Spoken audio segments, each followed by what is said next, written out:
একটা জিনিস যার ব্যাপারে আল্লাহ তাআলা নিজেই বলেছেন, আল্লাহর হাবিব জানিয়ে দিচ্ছেন, আস-সাওমু লি ওয়া আনা আজজি বি। বান্দা যেহেতু রোজাটা আমার জন্যই রেখেছে, সে চাইলে গোপনে পানি পান করতে পারত, চাইলে সে পেঁয়াজি খেতে পারত, চাইলে সে ফল ফ্রুট খেতে পারত। সারাটা দিন বান্দা আমার জন্যই না খেয়ে থেকেছে, ক্লান্ত শরীর, পরিশ্রম করে ক্লান্ত, তবুও এক ফোঁটা পানি তার মুখে সে নেয় নাই। এবার ঘোষণা শোনো, যেহেতু বান্দা আমার জন্যই রোজা রেখেছে, এর প্রতিদান অন্য কিছু নয়, এর প্রতিদান হলো যেই বান্দা আমার জন্য রোজা রাখবে, তার প্রতিদান আমি আল্লাহ নিজেই তার হয়ে যাব।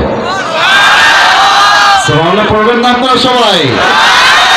আল্লাহ রাব্বুল আলামিন যেন আমাদের আগামী রমজানের প্রত্যেকটা রোজা পারফেক্টলি আদায় করার তৌফিক দান করে। পড়েন সবাই আমিন। আমি একটি নির্দিষ্ট বিষয় থেকে আজকে ওয়াজ করব, যে ওয়াজ মুরব্বী, যুবক, মা, বোন সকলের সোজা কলিজায় গিয়ে আঘাত করবে, এটা আমার ওয়াদা সবার কাছে। তবে সেই ওয়াজে যাওয়ার পূর্বে, যেহেতু সামনে রমাজান নিয়ে কয়েকটা কথা সবার উদ্দেশ্যে বলতে চাই। কথা শেষ হয়ে যাবে, মূল বিষয় থেকে তাফসীর শুরু হয়ে যাবে। রমাজানের কথাগুলো আমরা সবাই শুনতে চাই কি চাই না? আমি একটু আওয়াজটা ডানে পাচ্ছি, বামে কোনো আওয়াজ পাচ্ছি না, মনে হয় আমার বাম কানে প্রবলেম হচ্ছে। বলেন সবাই, আমরা সবাই চাই কি চাই না? রমাজানের ওয়াজ চলাকালীন কোন একজন যুবক যদি উঠে যায় বা মুরব্বী যদি উঠে যায়, বুঝতে হবে তার কোরআন নিয়ে তার গায়ে অ্যালার্জি আছে। ঠিক আছে কিনা বলে? খবরদার, রোজার ওয়াজ করছি এই মুহূর্তে, জাস্ট কয়েক মিনিট কাউকে যেন আমি ডান বাম হতে না দেখি। আচ্ছা, এটা বিনয়ের সঙ্গে একটা বিষয় জানতে চাই, মায়েরা বোনেরা কি আজকে মাহফিলে এসেছেন? কোন দিকে আসছে? ওই প্যান্ডেল আসছে অনেকে নাকি কম আসছে? অনেক আসছে, মাশাআল্লাহ। আমি জায়গা হচ্ছে না, আমি দোয়া করে দিই আল্লাহ প্রত্যেকটা মা বোনকে ফাতেমা রাদিয়াল্লাহু তাআলা আনহার চরিত্রবান হওয়ার তৌফিক দান করুন। পড়েন সবাই আমিন। আমি আজকে বৈষম্য বিরোধী কাজ করতে চাই, কারণ আমাদের ওয়াইজ যারা আছে, আমি সহ, নারীদের কথা আমরা বলি না মাহফিলে, অথচ নারীরা পুরুষের চাইতে অধিকাংশ বেশি আছে। আমরা স্বার্থপর হয়ে গিয়েছি। অতএব আজকে রোজার ওয়াজ শুরু করবো আমার কলিজার টুকরা বোনদেরকে নিয়ে। ঠিক কিনা বলে? আমার প্রিয় কলিজার টুকরা বোন যারা এসেছো আর মায়েরা যারা এসেছেন, একটু কান খাড়া করবেন, মেহেরবানি করে আপনারাও কান অ্যাক্টিভ রাখবেন, কারণ প্রত্যেকটা কথা আপনার জন্য কার্যকারী, আমার কলিজার টুকরা মা বোনদের জন্য কার্যকারী। আমি আজকে রমজান যেহেতু সামনে আসছে, আমার মা বোনদের জন্য আজকে বিশেষ 10টা আমল বলতে চাই, যে 10টা আমল করলে আমার মা বোনদেরকে রমজানের জাযা হিসেবে, প্রতিদান হিসেবে জান্নাত দিবে একজন। আওয়াজ দিয়ে বলেন সবাই, তিনি কে? পাশাপাশি এই আমলগুলো যদি কোনো যুবক করে, কোনো মুরব্বী আব্বা জান যদি অ্যাপ্লাই করে, তার জন্য জান্নাতের ফয়সালা করে দিবে একজন। বলেন সবাই, তিনি কে? আমার প্রিয় কলিজার টুকরা সম্মানিতা মা এবং বোনেরা, প্লিজ বি অ্যাক্টিভ। একদম মনোযোগটা বাড়ায় দেন। Pay your attention, listen to me with full concentration. মনোযোগ দিয়ে শুনতে হবে, একটা কথাও যেন মিস না হয়ে যায়।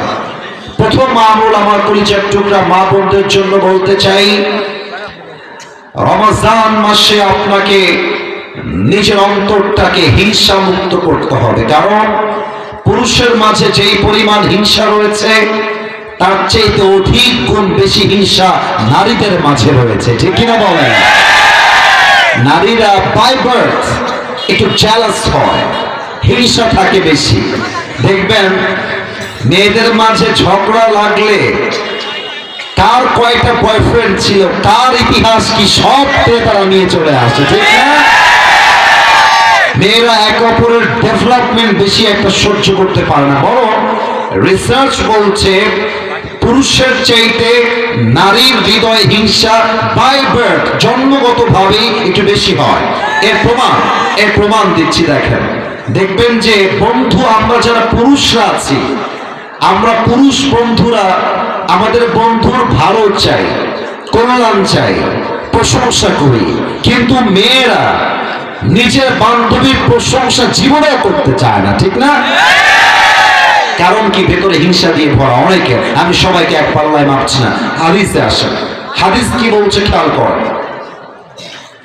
আল্লাহর হাবিব বলছেন, শোনো, রমজান মাসে আল্লাহ তাআলা সমস্ত বান্দাদেরকে ক্ষমার ঘোষণা দেন, তবে দুইজন ব্যক্তি আছে এমন, অর্থাৎ দুই ধরনের ব্যক্তি আছে এমন যাদেরকে আল্লাহ তাআলা রমজান মাসেও ক্ষমা করেন না। এক, ইল্লা লিমুশরিকিন, যে বান্দা আল্লাহর সঙ্গে শিরক করে।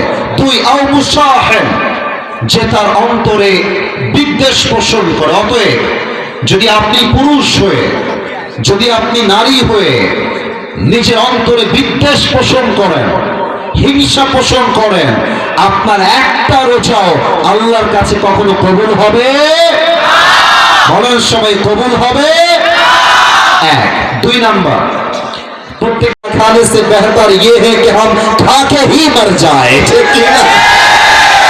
তো মেয়েরা অনেক বেশি বকবক করে, এজন্য বকবক করতে গিয়ে এটা ঠিক আছে, মেয়েরাই বকবক করবে, পুরুষরা বকবক করলে মানায় না, নারীরাই বেশি কথা বলবে। তবে কথা বেশি বলতে গেলে গীবত হয়ে যায়, কথা বেশি বলতে গেলে জবান দিয়ে গালি বের হয়ে যায়। কোরআন কি বলছে খেয়াল করবেন। আউযু বিল্লাহি মিনাশ শাইতানির রাজীম, বিসমিল্লাহির রাহমানির রাহিম। ইয়া আইয়ুহাল্লাযীনা আমানুত্তাকুল্লাহা ওয়া কুলু কওলান সাদীদা। O you who believed, fear your Lord and speak words of appropriate justice.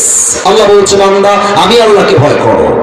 দুই, কথা যখন বলবা সত্য বলো, মিথ্যা বলো না, গীবত করো না, বদনাম করো না, কারো বিরুদ্ধে গালিগালাজ করো না, ঠিক কিনা বলে? আর একটা হাদিস শোনা। আচ্ছা, আপনারা সবাই জান্নাত চান কি চান না? না, এটা জান্নাত চাওয়ার আওয়াজ হয় নাই। বলো সবাই, চাই কি চাই না? আচ্ছা, আল্লাহর হাবিব যদি জান্নাতের গ্যারান্টি দিয়ে দেয়, ব্যাপারটা খারাপ হবে না ভালো হবে? খারাপ হবে না ভালো হবে? দেখেন, আল্লাহর হাবিব এই হাদিসে জান্নাতের গ্যারান্টি দিচ্ছে যে আমি আল্লাহর হাবিবকে তুমি দুইটা বিষয়ে গ্যারান্টি দিয়ে দাও, আমি তোমার জান্নাতের গ্যারান্টি নিজের দায়িত্বে বুঝে নিব। সুবহানাল্লাহ পড়বেন না আপনারা? এক, যেই বান্দা তার জিহ্বাকে হেফাজত করবে এবং দুই রানের মাঝখানের লজ্জাস্থানকে হেফাজত করবে, আল্লাহর হাবিব বলেছেন এই দুইটা জিনিস যেই বান্দা হেফাজত করবে, আমি আল্লাহর হাবিব তার জন্য জান্নাতের জামিন হয়ে যাব। সুবহানাল্লাহ। এজন্য রমজান মাসে জবানের হেফাজত বড় দামি বিষয়। তিন, আমার কলিজার টুকরা প্রত্যেকটা মা বোন মনোযোগ দিবেন। 3 নম্বর আমল হলো অবশ্যই রমজান মাসে কানের হেফাজত করতে হবে। এই কান দিয়ে যেই মেয়ে, যেই যুবক, যেই মুরব্বী রমজান মাসে হিন্দি গান শুনবে, বাংলা গান শুনবে, সিনেমার আওয়াজ শুনবে, তার রোজা সে রাখবে, বাট তার রোজার 1 পয়সা মূল্য আল্লাহর কাছে থাকবে না, ঠিক কিনা বলে?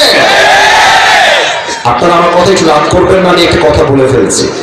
এখানে যদি আমি নেমে যাই এই এখন ওয়াজ করা অবস্থায়, অনেক যুবকের ওর মোবাইল ফোনে মেয়েদের উলঙ্গ ভিডিও পাওয়া যাবে, এখনই পাওয়া যাবে, এখনই। ইভেন অনেক যুবকের পকেট চেক করলে এই মুহূর্তে বিড়ির প্যাকেট খুঁজে পাওয়া যাবে, ঠিক আছে কিনা বলো? না, রমজান মাস সামনে আসছে, এই কান দিয়ে কোনো বাজে গান শোনা যাবে না। রাজি আছেন তো সবাই ইনশাআল্লাহ? 4 নম্বর আমল প্রত্যেকটা মাদের জন্য, বোনদের জন্য অনেক দামি। মেয়েরা রমজান মাসে সাহরি রান্না করতে গিয়ে বা ইফতারি রেডি করতে গিয়ে তারা নামাজকে অবহেলা করে ফেলে। জোহরের নামাজ আসরের কিছুক্ষণ আগে আদায় করে, আসরের নামাজ মাগরিবের কিছুক্ষণ পূর্বে আদায় করে। আল্লাহর হাবিব এটা নিষেধ করেছেন। আল্লাহর হাবিব বলেছেন, আমার যে উম্মত 5 ওয়াক্ত নামাজ রাইট টাইমে পড়বে, সঠিক সময়ে পড়বে, আমি আল্লাহর হাবিব তাকে জান্নাতের সুসংবাদ দিয়ে গেলাম। সুবহানাল্লাহ বলবেন না? নামাজটা টাইম মতো পড়তে হবে। 5 নম্বর, এটা শুনলে যুবকরা একদম চিৎকার দিয়ে ঠিক বলে উঠবে, একটু ব্যালেন্স করে ঠিক বলো। প্রত্যেকটা মেয়েকে বলবো, রোজার আগে আপনার টিকটকের সমস্ত ভিডিও ডিলিট করতে হবে। আপনার ফেসবুকের সমস্ত বেপরদার ছবি ডিলিট দেওয়া লাগবে যুবক ভাইরা, ঠিক কিনা বলেন? প্রিয় বোন, আপনি রোজাও রাখবেন, আবার টিকটকে আপনার ছবি দিয়ে লিখবেন আলহামদুলিল্লাহ ফার্স্ট